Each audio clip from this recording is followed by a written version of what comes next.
Jane Eyre by Charlotte Brontë. Chapter 11.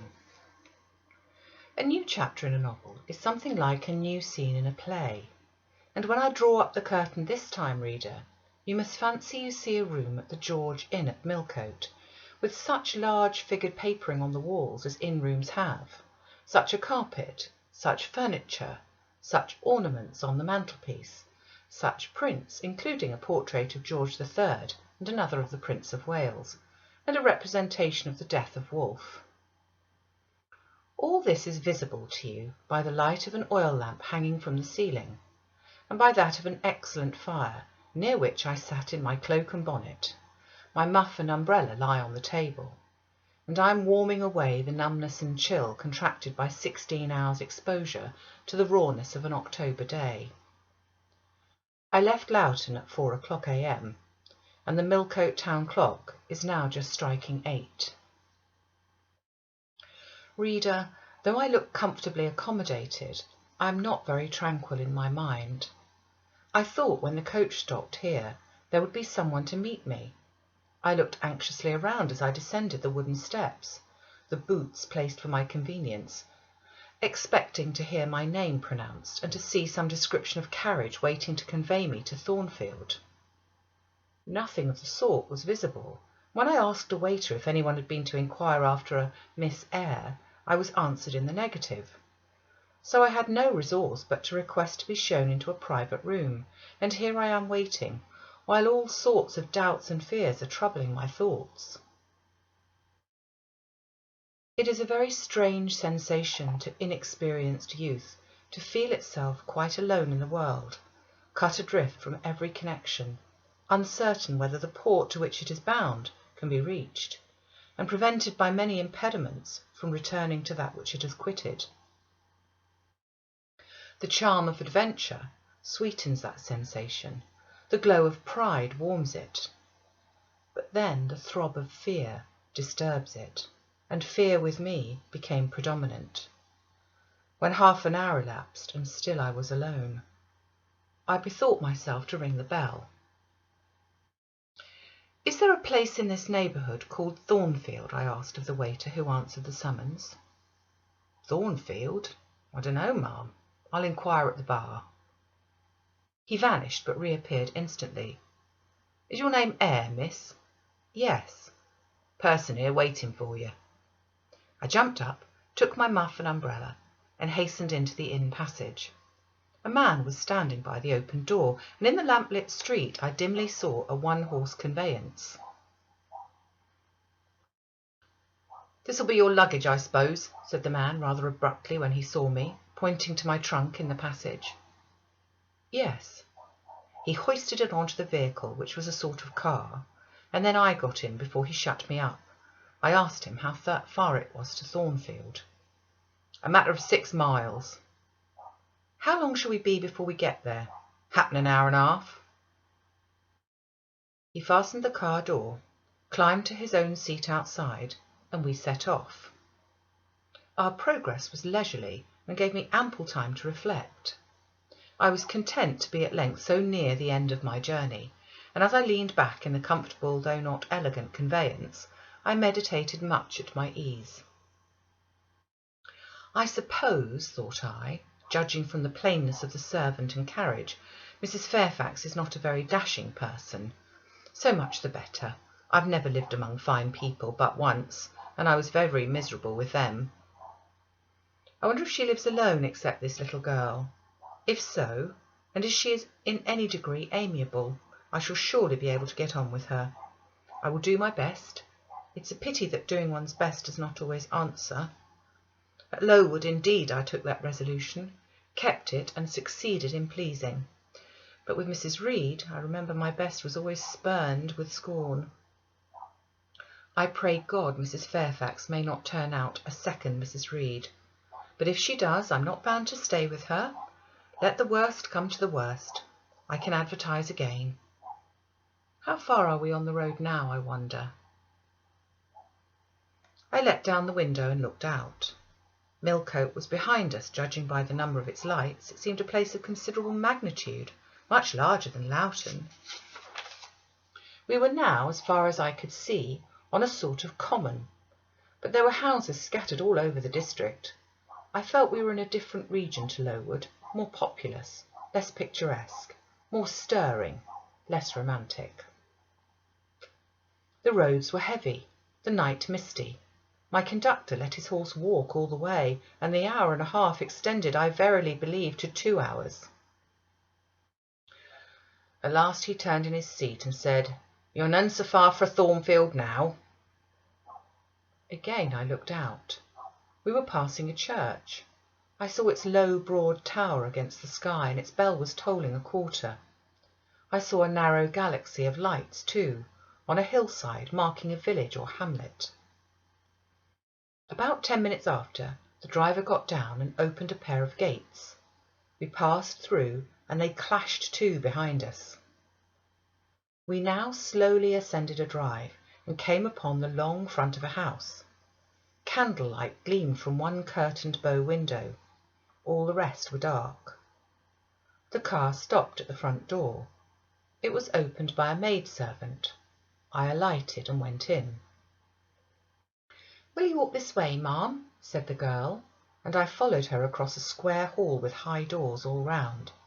She ushered me into a room whose double illumination of fire and candle at first dazzled me, contrasting as it did with the darkness to which my eyes had been for 2 hours inured.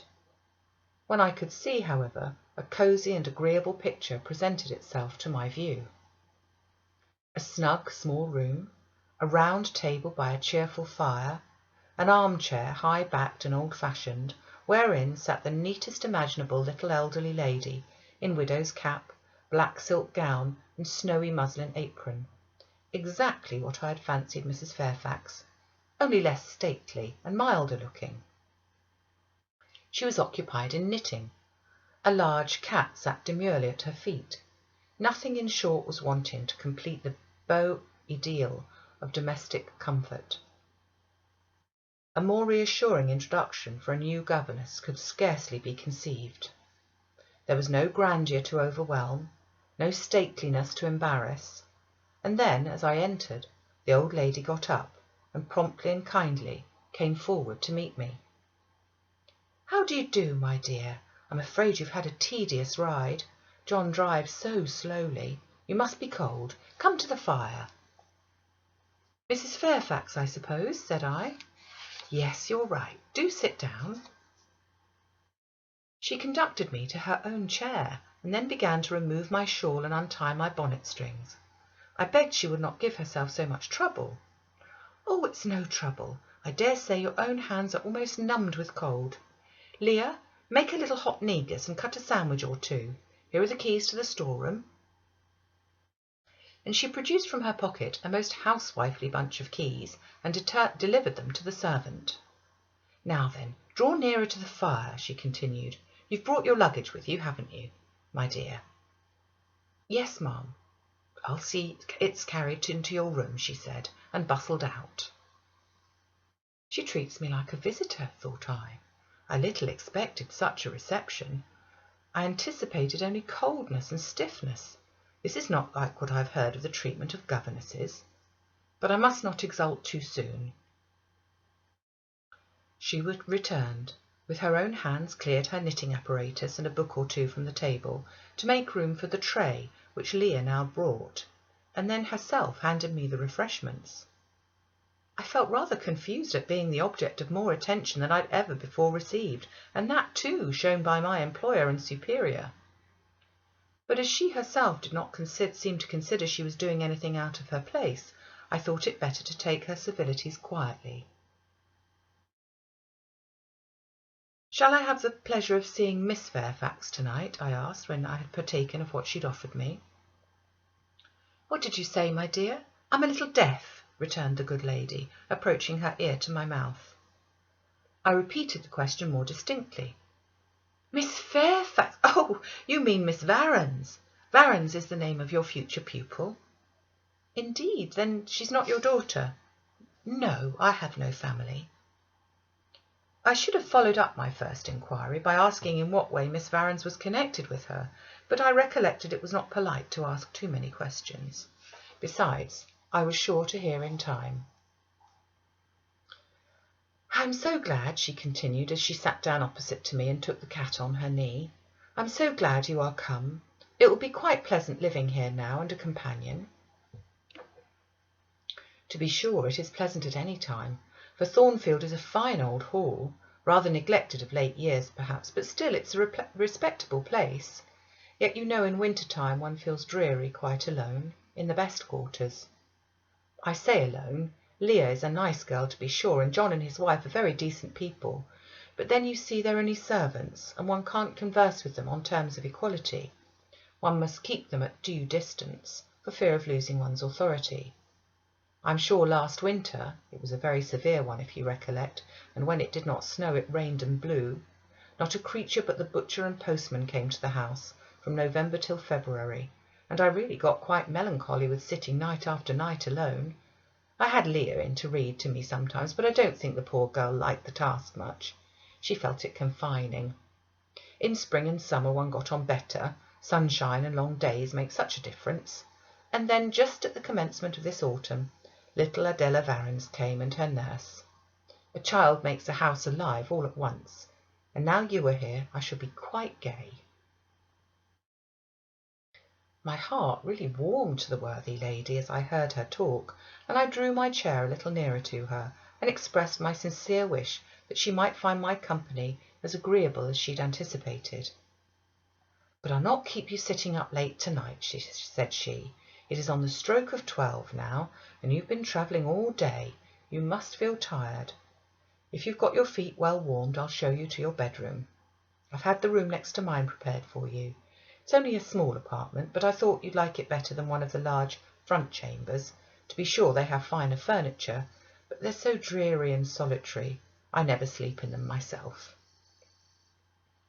I thanked her for her considerate choice, and as I really felt fatigued with my long journey, expressed my readiness to retire. She took her candle, and I followed her from the room. First she went to see if the hall door was fastened. Having taken the key from the lock, she led her way upstairs. The steps and banisters were of oak. The staircase window was high and latticed.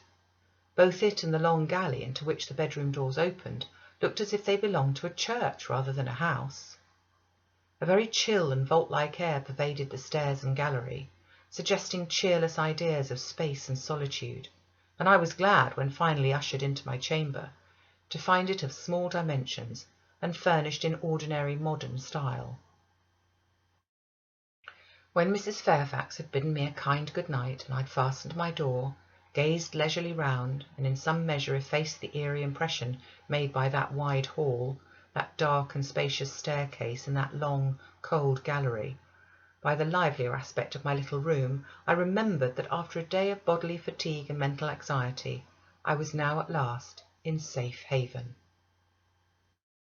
The impulse of gratitude swelled my heart, and I knelt at the bedside and offered up thanks where thanks were due, not forgetting, ere I rose, to implore aid on my farther path, and the power of meriting the kindness which seemed so frankly offered to me before it was earned. My couch had no thorns in it that night, my solitary room no fears. At once weary and content, I slept soon and soundly. When I awoke, it was broad day. The chamber looked such a bright little place to me as the sun shone in between the gay blue chintz window curtains, showing papered walls and a carpeted floor, so unlike the bare planks and stained plaster of Lowood that my spirits rose at the view. Externals have a great effect on the young. I thought that a fairer era of life was beginning for me, one that was to have its flowers and pleasures as well as its thorns and toils. My faculties, roused by the change of scene, the new field offered to hope, seemed all astir. I cannot precisely define what they expected, but it was something pleasant, not perhaps that day or that month, but at an indefinite future period. I rose. I dressed myself with care, obliged to be plain, for I had no article of attire that was not made with extreme simplicity. I was still by nature solicitous to be neat. It was not my habit to be disregardful of appearance or careless of the impression I made. On the contrary, I ever wished to look as well as I could, and to please as much as my want of beauty would permit. I sometimes regretted that I was not handsomer. I sometimes wished to have rosy cheeks, a straight nose, a small cherry mouth. I desired to be tall, stately, and finely developed in figure. I felt it a misfortune that I was so little, so pale, and had features so irregular and so marked. And why had I these aspirations and these regrets? It would be difficult to say. I could not then distinctly say it to myself, yet I had a reason, and a logical, natural reason too. However, when I had brushed my hair very smooth and put on my black frock, which, Quaker-like as it was, at least had the merit of fitting to a nicety, and adjusted my clean white tucker, I thought I should do respectably enough to appear before Mrs Fairfax, and that my new pupil would not at least recoil from me with antipathy. Having opened my chamber window, and seen that I had left all things straight and neat on the toilet table, I ventured forth. Traversing the long and matted gallery, I descended the slippery steps of oak and gained the hall. I halted there a minute. I looked at some pictures on the wall. One, I remember, represented a grim man in a cuirass, and one a lady with powdered hair and a pearl necklace.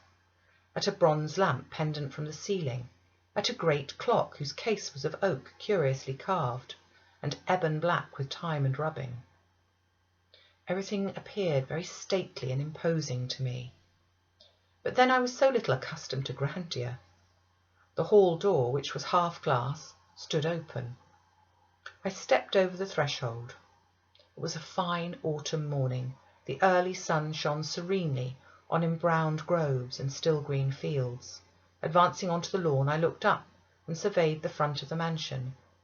It was 3 stories high, of proportions not vast, though considerable. A gentleman's manor house, not a nobleman's seat. Battlements round the top gave it a picturesque look.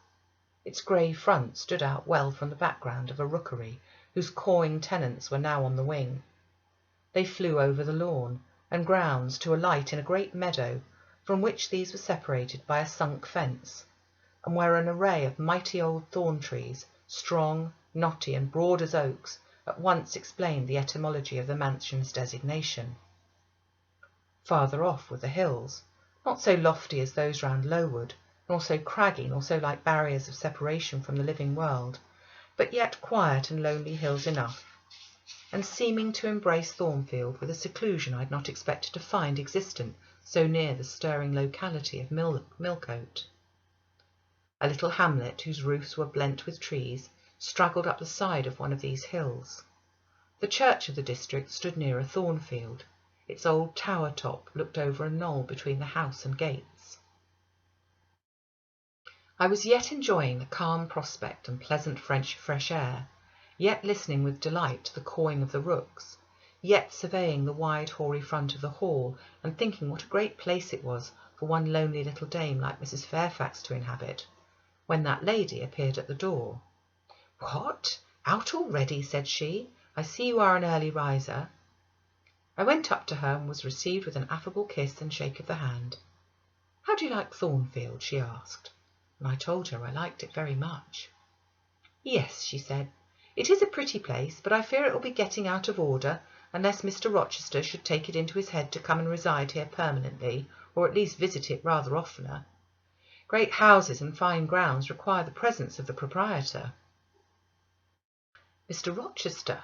I exclaimed. "Who is he?" "The owner of Thornfield," she responded quietly. "Did you not know he was called Rochester?" Of course I did not. I'd never heard of him before. But the old lady seemed to regard his existence as a universally understood fact, with which everybody must be acquainted by instinct. "I thought," I continued, "Thornfield belonged to you." "To me? Bless you, child, what an idea! To me? I'm only the housekeeper, the manager. To be sure, I'm distantly related to the Rochesters by the mother's side, or at least my husband was. He was a clergyman, in Cumbert of Hay, that little village yonder on the hill, and that church near the gates was his. The present Mrs Rochester's mother was a Fairfax, and second cousin to my husband. But I never presume on the connection. In fact, it's nothing to me. I consider myself quite in the light of an ordinary housekeeper. My employer is always civil, and I expect nothing more."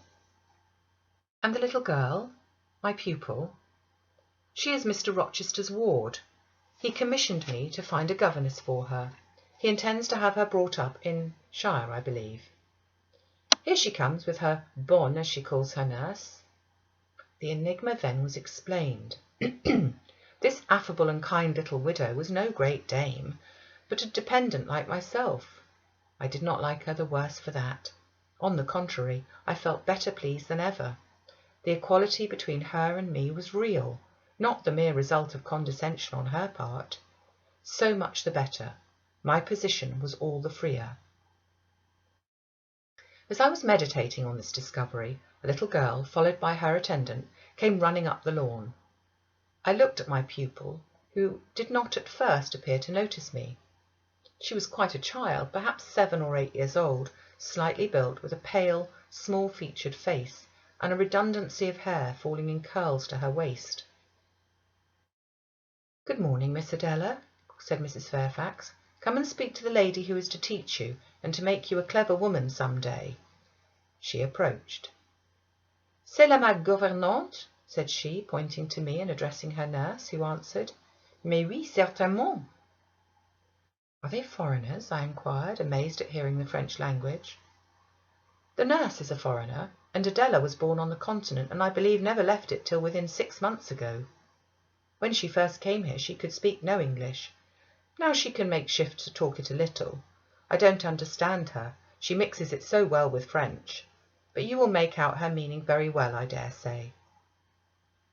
Fortunately, I had had the advantage of being taught French by a French lady, and as I'd always made a point of conversing with Madame Pirot as often as I could, and had, besides, during the last 7 years, learnt a portion of French by heart daily, applying myself to take pains with my accent and imitating as closely as possible the pronunciation of my teacher, I had acquired a certain degree of readiness and correctness in the language, and was not likely to be much at a loss with Mademoiselle Adela.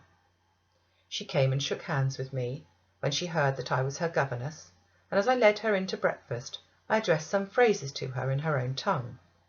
She replied briefly at first, but after we were seated at the table, and she had examined me some 10 minutes with her large hazel eyes, she suddenly commenced chattering fluently. "Ah," cried she in French, "you speak my language as well as Mr Rochester does. I can talk to you as I can to him, and so can Sophie. She will be glad. Nobody here understands her. Madame Fairfax is all English. Sophie is my nurse. She came over with me on the sea in a great ship, with a chimney that smoked. How it did smoke! And I was sick, and so was Sophie, and so was Mr Rochester.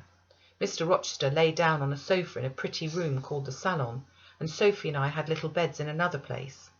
I nearly fell out of mine. It was like a shelf. And Mademoiselle, what is your name?" "Eyre. Jane Eyre." "Eyre? Bah! I cannot say it.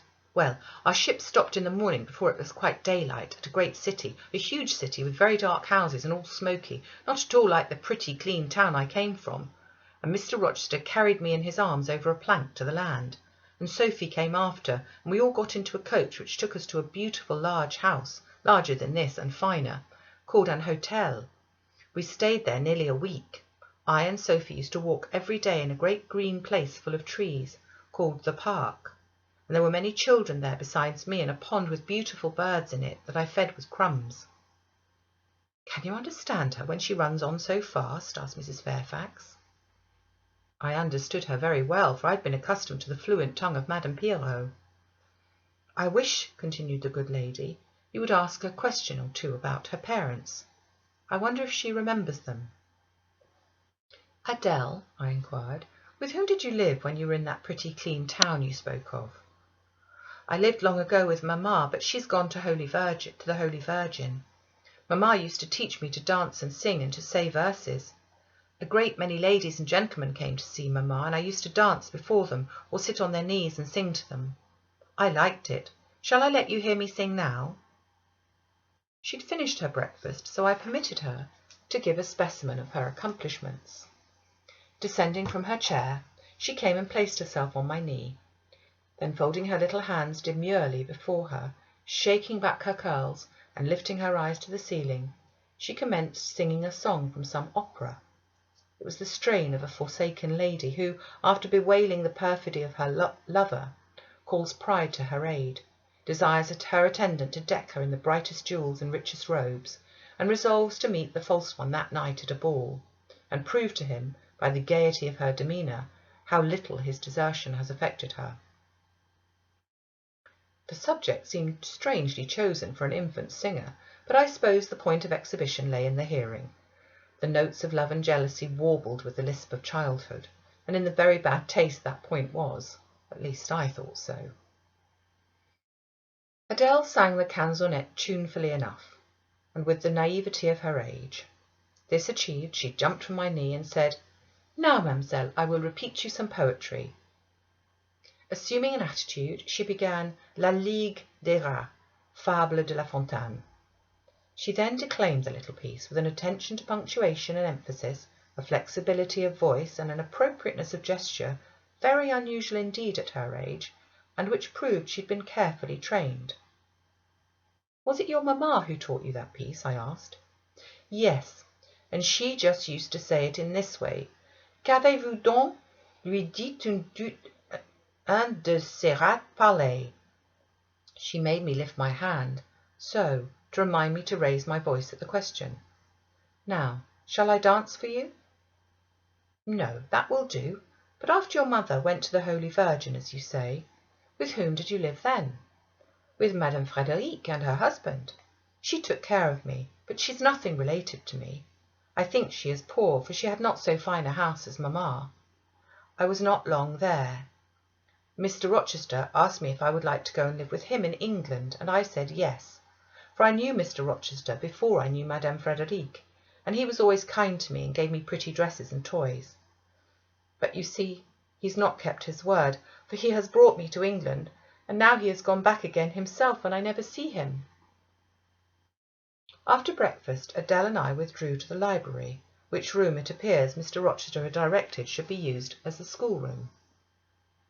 Most of the books were locked up behind glass doors, but there was one bookcase left open, containing everything that could be needed in the way of elementary works, and several volumes of light literature, poetry, biography, travels, a few romances, etc.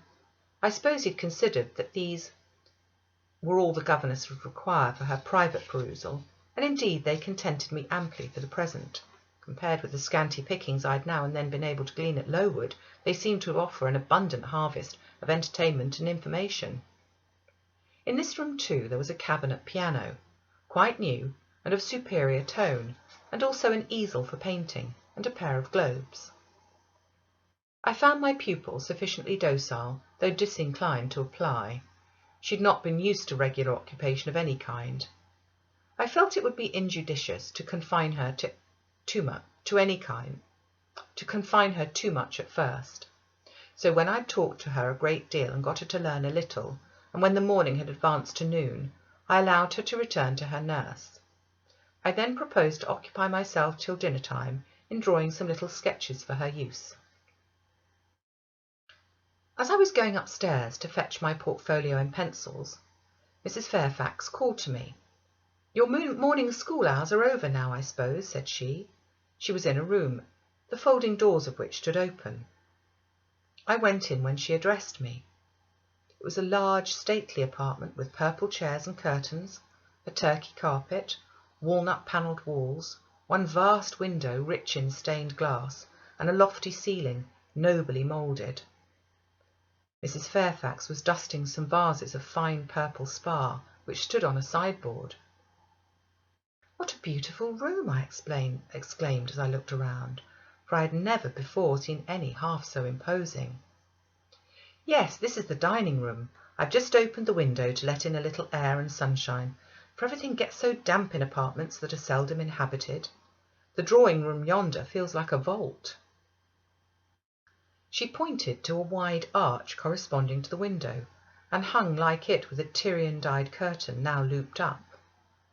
Mounting to it by two broad steps and looking through, I thought I caught a glimpse of a fairy place, so bright to my novice eyes appeared the view beyond. Yet it was merely a very pretty drawing-room, and within it a boudoir, both spread with white carpets, on which seemed laid brilliant garlands of flowers, both sealed with snowy mouldings of white grapes and vine leaves, beneath which glowed in rich contrast crimson couches and ottomans, which the ornaments on the pale Parian mantelpiece were of sparkling Bohemian glass, ruby red, and behind the windows large mirrors repeated the general blending of snow and fire. "In what order you keep these rooms, Mrs Fairfax," said I. "No dust, no canvas coverings. Except that the air feels chilly, one would think they were inhabited daily."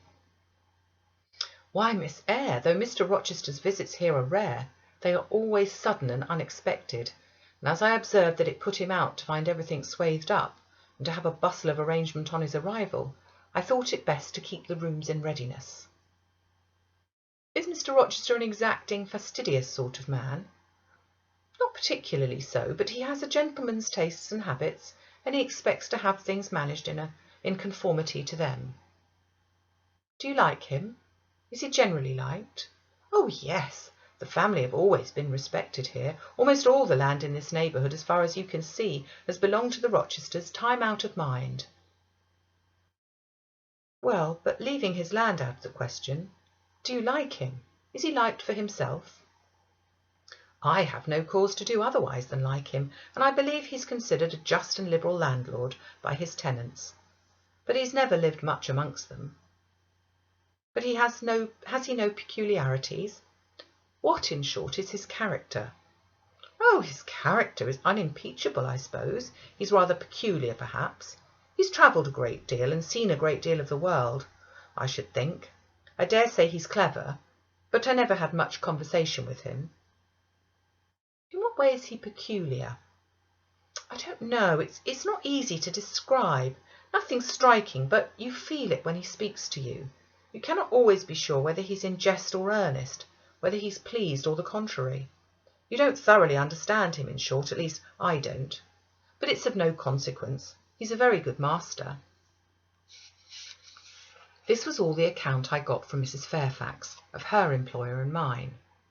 There are people who seem to have no notion of sketching a character or observing and describing salient points either in persons or things. The good lady evidently belonged to this class. My queries puzzled but did not draw her out. Mr Rochester was Mr Rochester in her eyes, a gentleman, a landed proprietor, nothing more. She inquired and searched no further, and evidently wondered at my wish to gain a more definite notion of his identity. When we left the dining-room, she proposed to show me over the rest of the house, and I followed her upstairs and downstairs, admiring as I went, for all was well arranged and handsome. The large front chambers I thought especially grand, and some of the third-story rooms, though dark and low, were interesting from their air of antiquity. The furniture, once appropriated to the lower apartments, had from time to time been removed here, as fashions changed, and the imperfect light entering by their narrow casements showed bedsteads of 100 years old, chests in oak or walnut, looking with their strange carvings of palm branches and cherubs' heads like types of the Hebrew Ark. Rows of venerable chairs, high-backed and narrow, stools still more antiquated on whose cushioned tops were yet apparent traces of half-effaced embroideries, wrought by fingers that for 2 generations had been coffin dust. All these relics gave to the third story of Thornfield Hall the aspect of a home of the past, a shrine of memory. I liked the hush, the gloom, the quaintness of these retreats in the day, but I by no means coveted a night's repose on one of those wide and heavy beds, shut in, some of them with doors of oak, shaded others with wrought old English hangings crusted with thick work, portraying effigies of strange flowers and stranger birds and strangest human beings, all which would have looked strange indeed by the pallid gleam of moonlight. "Do the servants sleep in those rooms?" I asked. "No, they occupy a range of smaller apartments to the back. No one ever sleeps here. One would almost say that if there were a ghost at Thornfield Hall, this would be its haunt." "So I think you have no ghost, then?" None that I've ever heard of, returned Mrs Fairfax, smiling. Nor any traditions of one? No legends or ghost stories? I believe not, and yet it's said the Rochesters have been rather a violent than a quiet race in their time. Perhaps, though, that's the reason they rest tranquilly in their graves now. Yes, after life's fitful fever they sleep well, I muttered. Where are you going now, Mrs Fairfax? For she was moving away. On to the leads. Will you come and see the view from thence? I followed, still up a very narrow staircase to the attics, and thence by a ladder and through a trap-door to the roof of the hall.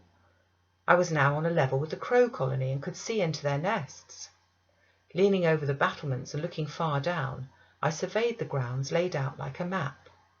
The bright and velvet lawn closely girding the grey base of the mansion, the field wide as a park, dotted with its ancient timber, the wood dun and sere, divided by a path visibly overgrown, greener with moss than the trees were with foliage, the church at the gates, the road, the tranquil hills, all reposing in the autumn day's sun, the horizon bounded by a propitious sky, azure, marbled with pearly white. No feature in the scene was extraordinary, but all was pleasing. When I turned from it and repassed the trap-door, I could scarcely see my way down the ladder. The attic seemed black as a vault compared with that arch of blue air to which I had been looking up, and to that sunlit scene of grove, pasture, and green hill, of which the hall was the centre, and over which I had been gazing with delight. Mrs Fairfax stayed behind a moment to fasten the trap-door.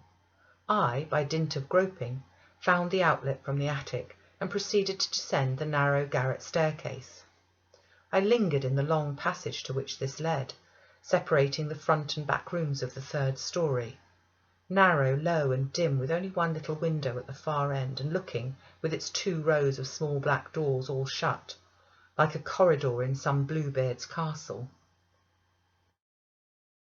While I paced softly on, the last sound I expected to hear in so still a region, a laugh, struck my ear. It was a curious laugh, distinct, formal, mirthless. I stopped. The sound ceased only for an instant. It began again, louder, for at first, though distinct, it was very low. It passed off in a clamorous peal that seemed to wake an echo in every lonely chamber, though it originated but in one, and I could have pointed out the door whence the accents issued. "Mrs Fairfax," I called out, for now I heard her descending the great stairs. "Did you hear that loud laugh?